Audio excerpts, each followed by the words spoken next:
Pemerintah akan menerapkan iuran wajib bagi pekerja sebesar 3% untuk program tabungan perumahan rakyat atau TAPERA.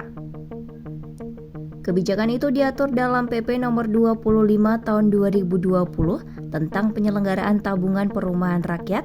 Peraturan itu merujuk pada Undang-Undang nomor 4 tahun 2016.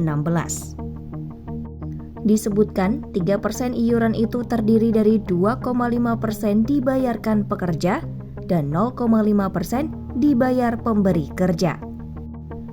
Rencananya program ini akan dimulai paling lambat pada 2027 mendatang setelah adanya peraturan teknis oleh Menteri Keuangan dan Menteri Ketenagakerjaan.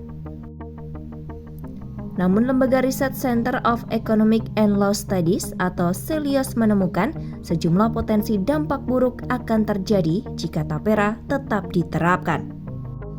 Direktur Eksekutif Celios, Bima Yudhistira mengungkapkan efek penerapan TAPERA dapat terlihat pada pengurangan tenaga kerja.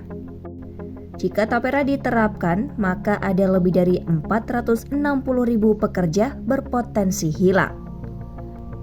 Hal ini disebabkan terjadinya pengurangan konsumsi dan investasi dari perusahaan yang perlu membayarkan iuran TAPERA untuk pekerjanya. Bima tak memungkiri, TAPERA juga akan meningkatkan penerimaan bersih negara yang mencapai 20 miliar rupiah dari iuran yang diterima dari pekerja dan perusahaan. Namun jumlah ini sangat kecil dibanding dengan kerugian ekonomi yang terjadi di sektor-sektor lain.